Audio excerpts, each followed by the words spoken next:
नमस्कार, मैं हूं शैलेंद्र। न्यूज़ वन की सांध्यकालीन समाचार सेवा में आप सभी का स्वागत है। प्रस्तुत है आज की प्रमुख खबरें। अवसाद से बचाने लगातार किया जा रहा कोविड केयर सेंटर में नवाचार, मनोरंजन एवं योग की दी जा रही सुविधाएं। गैस सिलेंडर भराने के विवाद पर युवक युवती ने नदी में लगाई छलांग, दोनों को सुरक्षित निकाला गया। 18 सितंबर से विश्वविद्यालय आयोजित करेगा अंतिम वर्ष के छात्रों की परीक्षाएं। 1 अक्टूबर से प्रारंभ होगा नया सत्र। अब खबरें विस्तार से। रीवा जिले में अब तक लगभग 900 कोरोना संक्रमित मरीज मिल चुके हैं। इन मरीजों का इलाज जिले के अलग अलग कोविड सेंटरों में चल रहा। वहीं रीवा जिला के चिरौला स्थित प्रधानमंत्री आवास में बने कोविड सेंटर सहित संजय गांधी चिकित्सालय में इनका इलाज किया जा रहा है। इन कोविड सेंटरों में मरीजों का लगातार 14 दिनों तक इलाज होता है, जो कि इन मरीजों के लिए आसान नहीं होता, क्योंकि इलाज के दौरान संक्रमित अपने परिजन से नहीं मिल पाते, जिसके चलते कई बार मरीज एकाकीपन, निराशा और हताशा का शिकार हो रहे हैं। ऐसी स्थिति में रीवा कोविड सेंटर में संक्रमितों को खुश रखने एवं प्रसन्न करने के लिए विभिन्न नवाचार किए जा रहे हैं, जिनमें उन्हें घर जैसा माहौल उपलब्ध कराने, मनोरंजन, योग केंद्र, पुस्तकालय सहित ज्ञानार्जन केंद्र व परिजनों से वीडियो कॉन्फ्रेंसिंग की व्यवस्था के साथ साथ मनोरंजन के लिए कैरम, लूडो, शतरंज सहित अन्य व्यवस्थाएं की गई हैं। जबकि संजय गांधी चिकित्सालय में पदस्थ चिकित्सकों द्वारा संक्रमितों को योगा कराया जा रहा है। प्रस्तुत एक जल की एवं मुख्य चिकित्सा एवं स्वास्थ्य अधिकारी डॉक्टर ML गुप्ता सहित चिकित्सकों से जानकारी के अंश। देखिए, कोरोना कोविड सेंटर एक है, क्वारंटाइन सेंटर एक है, DCSC एक है और DCH एक है। मरीज डिप्रेशन के शिकार न हो, इसके लिए क्या व्यवस्था की गई है? उसके लिए हमारे यहाँ काउंसलर हैं, कई जगह अपॉइंटमेंट है उनका हमारे जिला अस्पताल में और विभागों में, तो उनको हम लोग भेजते हैं। वीडियो कॉलिंग से वो लोग उनसे संपर्क करते हैं, उसके मनःस्थिति का जायज़ा लेते हैं, उनको काउंसलिंग कर देती हैं। खाने पीने की बहुत अच्छी व्यवस्था है, नाश्ता मिलता है, दोपहर खाना मिलता है, शाम की चाय और नाश्ते की व्यवस्था है, रात में पुनः खाना मिलता है। खेल के लिए क्या क्या इंस्ट्रूमेंट्स दिए गए हैं? खेल के लिए हम लोगों ने एक तो उनको इंटरनेट प्रोवाइड कर रखा है, लूडो दे रखा है, चेस दे रखा है, कैरम दे रखा है, किताबें प्रोवाइड कर रखी हैं उनके पढ़ने के लिए। और क्या क्या साधन और साधन से आपका तात्पर्य क्या है? तो इसके अलावा और कुछ? बस, और बाकी परिवार वालों से अगर उनसे बात करना चाहते हैं तो हम लोग वो कॉल की सुविधा दे रखे हैं, वीडियो कॉलिंग की, वो नीचे से अपना बैठ गया उनसे। 4 5 तू कैसन कर रहा है? क्या का यार, पानी उठा रहा है, क्या कर रहा है यार? 1 2 दोनों हाथ से करो, ठीक है। थोड़ा फेफड़े में वो सांस फूल रही है। हाँ। नमस्कार, मैं डॉक्टर शुभम मिश्रा, सहायक प्राध्यापक संजय गांधी अस्पताल, यहाँ कोविड वार्ड में पोस्टेड हूँ। My sir doctor Kapil Prajapati, PG resident anaesthesia second year, posted in Covid ICU ward. Myself, Dr. Sardar Vikram Singh, second year RMO, Department of Pediatrics, currently posted in 3rd floor COVID positive ward. Myself, Dr. Vikas Jamra, RS Ophthalmology, posted in 3rd floor COVID ward, BC block। यहाँ पे करीब 58 से 60 patient यहाँ admit हैं, जो कि corona positive हैं। उनकी ऑक्सीजन जो सेचुरेशन है काफ़ी सबके नॉर्मल भी हैं, कुछ पेशेंट सीरियस भी हैं, कुछ वेंटिलेटर पे हैं। पर हम एक टीम की तरह उनका ख्याल रख रहे हैं। उनके पास हम बार बार जाते हैं, PPE किट पहनते हैं, उनका बार बार हम हाल लेने जानते हैं, उनका ऑक्सीजन सेचुरेशन हम पूछते रहे। मैं बहुत धन्यवाद देता हूँ डॉक्टर गहरवार सर का, जो बराबर हमारी पेशेंटों से डायरेक्ट जुड़े हुए हैं। डॉक्टर बजाज सर, जो मेडिकल सुपरिटेंडेंट हैं अस्पताल के। डॉक्टर मनोज इंदुलकर सर, जो कि HOD हैं, मेडिसिन विभाग अध्यक्ष, और मेरे अन्य प्रोफेसर जो यहाँ पे डायरेक्ट मरीजों से जुड़े हुए हैं। हम उनका बराबर रात दिन बराबर ख्याल रख रहे हैं, बराबर हम उनकी सेवाएं दे रहे हैं। और हम लोग करीब 20 से 30 मिनट तक उनको रोज़ योगा कराते हैं, उनको एक्सरसाइज कराते हैं, जिससे उनकी जो ऑक्सीजन कैरिंग कैपेसिटी होती है और छाती में जो ऑक्सीजन की ज़रूरत होती है वो बढ़े। वो हम लोग उनको रोज मॉनिटर करते हैं, और ऐसे कई मरीज हम यहाँ पे डिस्चार्ज भी करा रहे हैं। हमारा ये काम है कि हमें कोरोना हराना है। गो कोरोना, गो कोरोना। कोरोना संक्रमण के दौरान विद्यालय एवं महाविद्यालयों को बंद करा दिया गया था तथा छात्रों को होने वाली परीक्षाओं के लिए भी शासन द्वारा निरस्त कर दिया। वहीं अब रीवा अवधेश प्रताप सिंह विश्वविद्यालय द्वारा विश्वविद्यालय से संबद्ध सभी महाविद्यालयों की परीक्षाएं आगामी 18 सितंबर से आयोजित किए जाने की जानकारी प्राप्त हो रही है, जिसमें प्रथम एवं द्वितीय वर्ष के छात्रों को प्रमोशन दिया जा रहा है। वहीं अंतिम वर्ष के छात्रों की परीक्षाएं उत्तर पुस्तिका के माध्यम से की जाएंगी एवं 30 सितंबर तक परीक्षा परिणाम भी घोषित किए जाएंगे, जबकि 1 अक्टूबर से नए शिक्षण सत्र को प्रारंभ किया जाएगा। इस आशय की जानकारी विश्वविद्यालय के प्रभारी कुलपति प्रोफेसर NP पाठक ने दी। इसकी समीक्षा करता हूँ इसके बाद है भी देखने लायक मामला। नहीं बहुत थैंक्स अगेन। सर, ये कोरोना की वजह से परीक्षाएं बार बार लेट लतीफ़ हो रही हैं। अब परीक्षाएं जैसे आदेश आ गए हैं तो कब से कब तक रहेगी और क्या व्यवस्थाएं की जा रही हैं?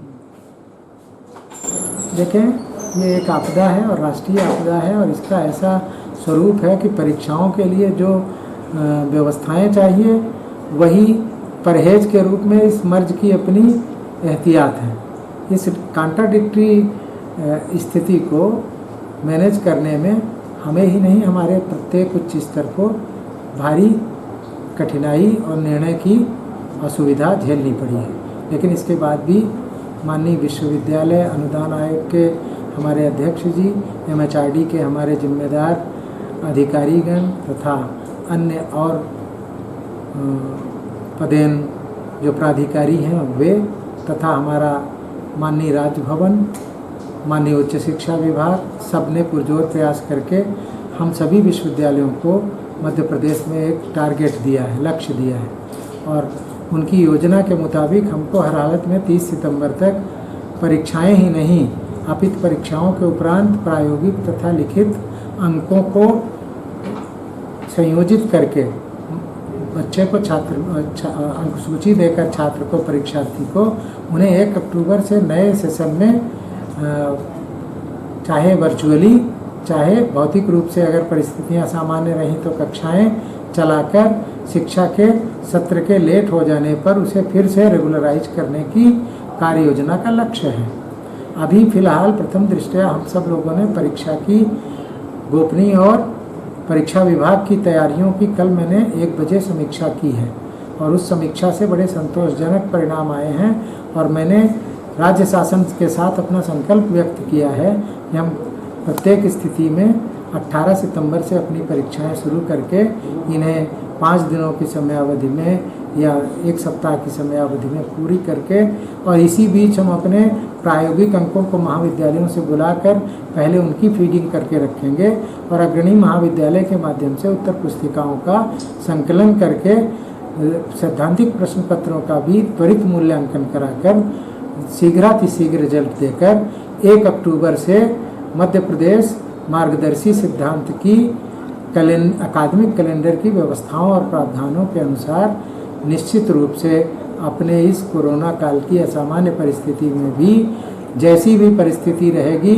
सामान्य परिस्थिति होने पर भौतिक रूप से कक्षाओं का संचालन, असामान्य परिस्थितियां ही बने रहने पर वर्चुअली या आभासी कक्षाओं को संचालित करके इस आपदा के दुष्प्रभावों से दो हाथ करके अपने बच्चों के भविष्य को बर्बाद न होने से बचाने की पुरजोर कोशिश करेंगे। विगत सम सिटी कोतवाली थाना क्षेत्र के निपनिया पुल से अलका सिंह पिता रणजीत सिंह निवासी बड़ी सिमरिया हाल मुकाम निपनिया विकास वर्मा के साथ रह रही थी।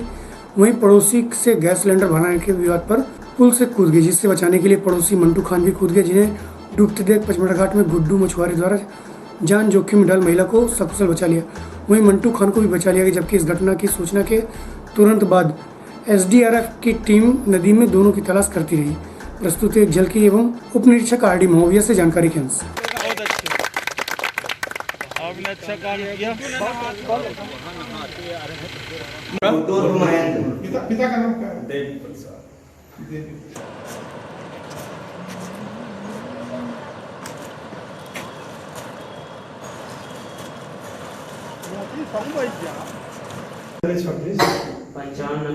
पंचानवे 70-74। अच्छा, तुम्हारी शादी हो गई है? पति का नाम क्या है? मेरे पति का नाम मेरे पहले वाले पति का नाम था मनीष सेन का। नहीं, तो दूसरा भी पति हो गया? जी पहले पति का क्या नाम था? मनीष सेन था। मनीष सेन। हाँ, मनीष सेन। वर्तमान वाले की लिखी ना। वर्तमान वाले पति का क्या नाम था? इनका विकास वर्मा सर। विकास वर्मा जी। विकास वर्मा। मनीष सेन कहाँ के रहने वाले हैं? अपना तो रहने वाले कहाँ के रहने वाले मनीष सेन? कौन सी गाँव का? है? नई बस्ती ओपन जेल के पीछे। नई बस्ती सतना। नई बस्ती ओपन जेल के पीछे सतना। ओपन जेल के पीछे सतना। अच्छा, अब ये बताओ कि तुम क्यों कूद गए नदी में? कूदती नहीं, मैं मेरे से बदतमीजी वहाँ पे 4-5 नहीं, मतलब की बात करो, बदतमीजी थी। तुम एक बालिग लड़की हो, तुम मेरे को गंदी गंदी गाली दे रही है। कौन? दिनांक 5/9/20 को 6:30 बजे शाम की बात है। अलका सिंह पिता रणजीत सिंह उर्फ मुन्ना पाठक, निवासी बड़ी सिमरिया हाल निपनिया, ये किराए के कमरा में अपने पति के साथ विकास वर्मा के साथ रहते थे। और वहाँ जो अलका सिंह है बिछिया नदी में 6:30 बजे शाम से कूद गई थी। यही बिछिया पुल के पास में कूद गई थी। तब उसको वो हेमंत प्रजापति और गुड्डू चौधरी उसको बचाए और वहाँ से फिर नाव की सहायता से हम लोग जाके वहाँ पे निकाले। ठीक है, इसके बाद जो है वो हेमंत प्रजापति बताया कि मंटू खान भी कूद गया है बचाने के लिए। मंटू खान को फिर हम लोग रात में तलाश करते रहे, सुबह तलाश करते रहे। श्रीमान थाना प्रभारी महोदय के आदेशानुसार और नगर पुलिस अधीक्षक महोदय के आदेश से हम लोग रात में तलाश किए, सुबह 4 बजे से भी तलाश कर रहे हैं। लेकिन आज जो है अभी सुबह करीब 10 बजे के समथिंग वो उसकी पत्नी ऋचा चौरसिया बताई कि वह जो है बजरंग नगर चला गया था पूजा के यहाँ और हमें रात में मेरे साथ में था। और दोनों जो मैंने मंटू खान भी जो कूदा था वो भी जिंदा है और दोनों सक्षम हैं, किसी कहे कि वो नहीं है, दोनों बच गए। तो अभी किस प्रकार का तथ्य सामने आ रहा है इस घटना में? ये तथ्य ये सामने आ रहा है कि मंटू खान जो है गैस सिलेंडर भरवाने का पैसा मांगा था तो उसके पास नहीं था, तो इसी वजह से जो अंजलि अलका सिंह कूद गई थी, क्योंकि एक ही सिलेंडर में दोनों लोग खाना बनाते थे और एक ही जगह किराए से रहते थे। तो गैस सिलेंडर भरवाने के विवाद पर से इनका पैसा का आपसी लेन देन के विवाद पर से गुस्से पर कूद गई थी और दोनों बच गए। कौन कौन सी टीम लगी हुई थी इनको बचाने के लिए? अपनी टीम तो बचाने के लिए NDRF की टीम भी पहुंची थी और हमारे बीट के सभी कर्मचारी स्टाफ भी पहुंच गया था। 100 डाल पहुंच गए थे, हम लोग पहुंचे गए थे जैसे हमारे वरिष्ठ अधिकारी महोदय आदेश निर्देश किए थे और इसको सकुशल दोनों को बचा लिया गया।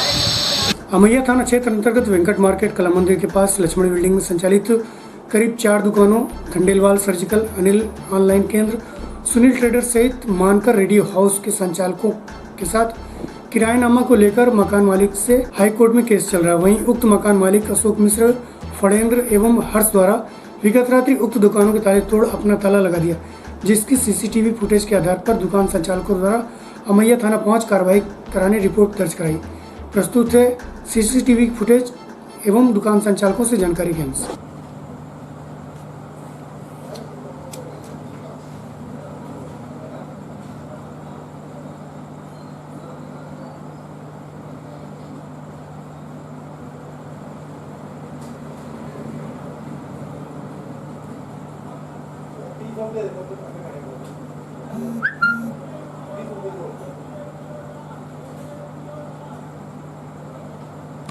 भी आपका? अनिल कुमार, पिताश्री राजाराम नाम जो। कि कहाँ की क्या घटना, पूरा मामला बताइए। ये है लक्ष्मण बिल्डिंग में दुकान नंबर 1 अनिल कंप्यूटर के नाम से मेरा संचालित है ऑनलाइन। और मैं रात में 8:30 बजे दुकान बंद करके और घर गया हूँ और सुबह 9:30-10 बजे के लगभग दुकान जैसे आया हूँ तो मैंने देखा कि मेरा बोर्ड वगैरह सब हटा दिया गया है और मेरे ताले नहीं लगे थे, दूसरे ताले लगे थे और बोर्ड में पेंट वगैरह कर दिया गया है। CCTV पे मैंने देखा तो रात में मेरा बंद करते हुए का वीडियो है मेरे पास, और रात को 12 बजे करीब इन्होंने सीसीटीवी की तार भी काट दी है। उसके पहले की फुटेज मेरे पास है। ये लोग पेंट करते हुए दिख रहे हैं, और मकान मालिक हर्ष प्रसाद मिश्रा और अंशुल फणींद्र और ताला काटते हुए अशोक मिश्रा, ये सभी दुकानों में कार्रवाई करें इन लोग रात को? ये रात में 12 बजे, कितनी 12 बजे से वो काट दिया है उन्होंने। 12 बजे पहले इन्होंने कितनी दुकानों का आप लोगों का मामला है? ये 4 दुकानों का मामला है। नाम क्या है? बताओ सबका बाकी का। ये कंडेलवाल सर्जिकल है, और बगल में सुनील ट्रेडर्स है, और उसके बगल में दिनेश मानकर रेडियो हाउस के नाम से है। और ये एक मकान मालिक का नाम क्या है? मकान मालिक हैं अशोक प्रसाद मिश्रा और हर्ष प्रसाद मिश्रा, अंशुल फणींद्र मिश्रा। ये मामला आप लोग का कहाँ चल रहा है अभी, और पहले कहाँ सुनवाई हो चुकी, क्या चीज़? हाई कोर्ट में। हम लोगों का मामला अभी तो हाई कोर्ट में है। इनका मामला केवल किराएदार, हाई कोर्ट में किराएदार उसका है, भाड़ा बढ़ाने के लिए। भाड़ा बढ़ाने के लिए हम लोगों का लगा हुआ है हाई कोर्ट में। हाई कोर्ट में चल रहा है। अब क्या चाहते हैं आप लोग? चाहते ताला खुले, या नहीं तो हम लोग की आजीविका कैसे चलेगी? पुलिस ताला खुलवाए बच्चों का एडमिशन का मामला है, कल लास्ट डेट है। उनके कागज इनके उनका भविष्य हमारे दुकान के अंदर कागज रखे हैं, उनके फीस जमा करने के लिए अमाउंट रखा हुआ है। आप लोगों को सूचना नहीं दी गई थी? कोई सूचना नहीं दी गई किसी मकान मालिक द्वारा? नहीं, कोई सूचना नहीं दी गई। मतलब दमंगाई पे कुल मिला के आपको बगैर जानकारी दिए रात में। रीवा जिले के चौराटा थाना क्षेत्र के नवस्था पुलिस चौकी अंतर्गत जेपीपुरम स्थित अल्ट्राटेक वेला सीमेंट कंपनी में हुई लाखों की चोरी का नवस्था पुलिस द्वारा महज 24 घंटे के अंदर ही खुलासा कर दिया, और चोरों को पकड़ चोरी का सामान भी बरामद किया। जिसकी जानकारी देते हुए चौराटा थाना प्रभारी शिव पूजन मिश्र ने बताया कि सीमेंट कंपनी के अधीनस्थ बने धर्मकांटा का कंप्यूटर एवं मेस के बर्तनों की चोरी की सूचना के बाद पुलिस ने बड़ी मशक्कत के साथ संदेह पर मध्यपुर निवासी शिव सेवक यादव, अनिल कुल एवं विजय यादव को पकड़ चोरी का सामान बरामद कर तीनों न्यायालय से जेल भेज दिया गया। प्रस्तुत थाना प्रभारी शिव पूजन मिश्र से जानकारी के अंश।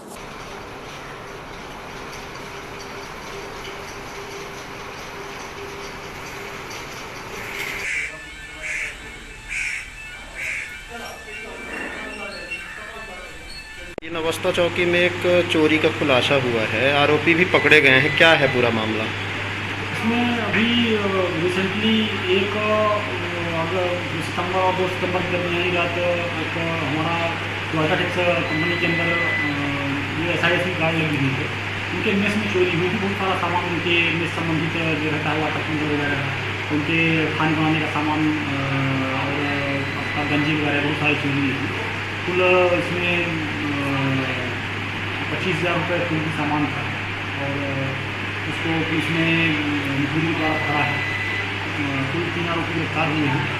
उसमें एक और चोरी करने का खुलासा हुआ। पूछताछ के दौरान पता चला कि एक जुलाई माह में एक गेट है उसका रेलवे का, उसमें कंप्यूटर चोरी हुआ, वो भी बरामद हुआ है। 3 आरोपी गिरफ्तार हैं इसमें, और 3 आरोपी फरार बताए गए हैं। क्या नाम है आरोपियों का? अनिल नाम था, और एक का शिव सेवक और छोटू। ये जो 1 महीने पहले चोरी हुई है, इसका खुलासा अभी इतने दिन बाद हुआ है, उसमें कितने आरोपी हैं? इसमें अभी 2 आरोपी पकड़े गए हैं, और 2 आरोपियों के नाम है इसमें सेवक और अनिल। तो अभी 3 आरोपी फरार हैं। और जो अभी जो चोरी हुई है मेस में, जो कैंटीन की बता रहे हैं, गंजी गंदा एक बरामद हुआ है, उसमें कितने आरोपी हैं? कुल तो अभी 3 आरोपी पकड़े गए हैं। जी जी। और 3 आरोपियों में से अभी 3 आरोपी फरार हैं। कुल 6 आरोपी इसमें मेस वाले में भी हैं, और उसका 441 वाले का मैं पृथक से देख के बता दूँगा, चर्चा करके बताएंगे कि कितने आरोपी। ये जो सामान बरामद हुआ है वो लगभग कितनी रुपए लागत का होगा? अब अनुमानित वाटर कूलर की कीमत पृथक से देख के बताएंगे। आगे क्या कार्यवाही की जा रही है अभी?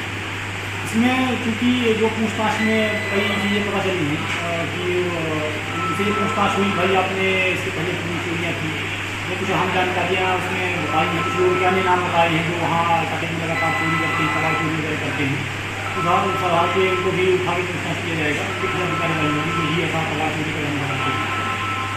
विगत दिवस कांग्रेस कार्यालय में कांग्रेस कमेटी के अध्यक्ष द्वय त्रियोगी नारायण शुक्ल एवं गुरमीत सिंह मंगू द्वारा 7 सितंबर को रीवा में मुख्यमंत्री के संभावित दौरे को देखते हुए रणनीति बनाते हुए किसान, मजदूर व बेरोजगार युवाओं की समस्याओं को लेकर मुख्यमंत्री का घेराव की तैयारी जारी थी।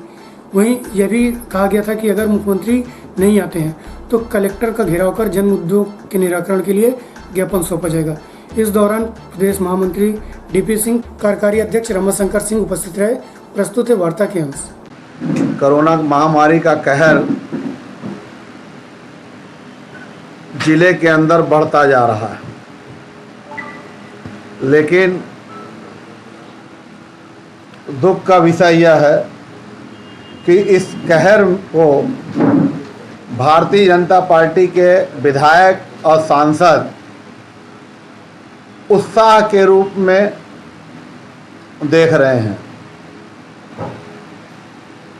ऐसा कोई दिन नहीं होगा जिस दिन शिलान्यास न हो सांसद जी का, विधायक जी का। ऐसा कोई दिन नहीं होगा जिस दिन सर्किट हाउस में रीवा के कोई विधायक हैं उनकी मीटिंग होती है। रीवा में और भी विधायक हैं, वो व्यस्त हैं अपने अपने शिलान्यास पटिया में नाम छपवाने में। उस दिन से 6 महीने हो गए मध्य प्रदेश काले अध्याय के रूप में देश और दुनिया में जाना जाने लगा। रीवा का नौजवान कमिश्नर साहब ने खुद स्वीकार किया है कि 25% रीवा का नौजवान पलायन कर चुका है। अनाज में चावल, गेहूं, जानवरों का वह गरीब आम जनमानस के पास खाने के लिए पहुंच रहा, और अच्छा चावल और गेहूं भारतीय जनता पार्टी के पार्षदों के घर में, उनके कार्यकर्ताओं के घर में, उनके नेताओं के घर में मौजूद है। इन्हीं सब बातों को लेकर पूरे जिले भर के कांग्रेस का एक एक कार्यकर्ता 7 तारीख को मुख्यमंत्री जी का घेराव करने जा रहा है। विवेक कुशवाहा, संजीव शुक्ला हमारे बीच में आज संजीव कुशवाहा जी नहीं है, शुक्ला जी नहीं है, और विवेक कुशवाहा को उनके परिजन और रीवा का आम जनमानस ढूंढ रहा है। इन्हीं सब बातों को लेके मुख्यमंत्री जी का घेराव, कलेक्ट्रेट का घेराव कांग्रेस पार्टी ने तय किया है। कुछ कमियां सब में रही होंगी, मैं नहीं कहता परिपूर्ण है, लेकिन आपको एक विश्वास दिला दे रहा हूं कि पिछले 15 महीनों में जो कोरेस में कार्रवाई हुई है उसमें लेन देन कहीं नहीं हुआ है। पहले भी रीवा में बड़े पुलिस अधिकारी थे, उनके बारे में आप सबको मालूम, मुझे बताने की जरूरत नहीं है। हम कमिश्नर साहब के पास हम सारे लोग गए कि रीवा के लोग पलायन कर रहे हैं, तो कमिश्नर साहब ने खुद स्वीकार किया, जैन साहब ने, कि रीवा में 25% रीवा के लोग पलायन कर चुके हैं। ये सरकार स्वीकार कर रही है, जबकि सरकार ने कहा था हम आपको अनाज देंगे, रोजगार देंगे। अनाज में जानवरों का अनाज मिल गया, रोजगार में पलायन मिल गया। ये स्वीकार कमिश्नर जैन साहब ने हम प्रतिनिधिमंडल, कांग्रेस के प्रतिनिधिमंडल से स्वीकार किया। तो हमारी भगत जी की बात जो पंचायतों की बात थी अमित जी, उसमें काम की बात थी। जैसे अभी डीपी दादा ने उस बात को उठाई, 65 लाख रुपए निकल गए, 1 रुपए का काम नहीं था। उसकी बाद हम लोग कलेक्टर साहब के पास गए, उनने कहा कि नहीं, अगर हम खाता बंद कर देंगे तो भाई काम कैसे होगा। हमने कहा कि आप दौड़ा कर रहे हो, आप चलिए उन पंचायतों में अगर 1 रुपए का भी काम वहाँ हुआ हो तो आप जो कहिए वो मैं हार जाऊँ। उन पंचायतों की बात है, पर्टिकुलर कुछ ऐसी पंचायतें हैं जो भ्रष्टाचार में नामित है, वहाँ कोई काम नहीं हो रहा। लोकतंत्र के पैरी होने के नाते आपसे निवेदन करना चाहता हूँ, इसमें जब आप अंदर जाएंगे तो बड़ी खुल के बात निकल के सामने आई है, और यह बात मैं दावे से कह रहा हूँ कि इसमें बड़े बड़े पुलिस अधिकारी शामिल हैं। कोरेक्स में अगर किसी को 10 पेटी पकड़ लिया, उसके साथ अगर 3 लोग और हैं, तो उनको 2-2 लाख, 1-1 लाख रुपए लेके छोड़ दिया जाता है, एक आदमी बस को मुलजिम बनाया जाता है। ये मनगवा में हो चुका, ये मऊगंज में हो चुका। इसी तरह शराब यूपी की पकड़ी जा रही साहब, शराब मऊगंज की पकड़ी जा रही साहब, शराब शहडोल की पकड़ी जा रही है, लेकिन शराब गांवों के अंदर जो पैकारी हो रही है उसकी बढ़ गई है, वो उसकी पैकारी क्यों नहीं रोकी जा रही है। ऐसा पुलिस प्रशासन के कुछ छोटे अधिकारियों का यह कहना है कि भैया हमारे थाने का रेट बहुत बढ़ा दिया गया है, हम लोग बहुत परेशान हैं। ये नीचे के अधिकारियों का कहना है। जो छोटे अधिकारी हैं, जो कहीं ना कहीं रीवा में नेम प्रेम के कारण यहीं के निवासी हैं, उनका एक आत्मीय लगाव है रीवा के लोगों से, वो लोग बहुत चिंतित हैं और दुखी हैं। रीवा शहर के अंदर एंट्री वसूली और साथ ही कोरेक्स और शराब के नाम पे अवैध वसूली का धंधा चल रहा है। कार्रवाई के नाम पे कुछ लोगों तक सीमित हो जाते हैं, बाकी लोगों को छोड़ दिया जा रहा है। चलते चलते आज की प्रमुख खबरें एक बार पुनः। अवसाद से बचाने लगातार किया जा रहा कोविड केयर सेंटर में नवाचार, मनोरंजन एवं योग की दी जा रही सुविधाएं। गैस सिलेंडर भराने के विवाद पर युवक युवती ने नदी में लगाई छलांग, दोनों को सुरक्षित निकाला गया। 18 सितंबर से विश्वविद्यालय आयोजित करेगा अंतिम वर्ष के छात्रों की परीक्षाएं। 1 अक्टूबर से प्रारंभ होगा नया सत्र। आज की खबरों में बस इतना ही। कल्पना उपस्थित होंगे नई खबरों के साथ, तब तक के लिए हमें इजाजत दीजिए। नमस्कार।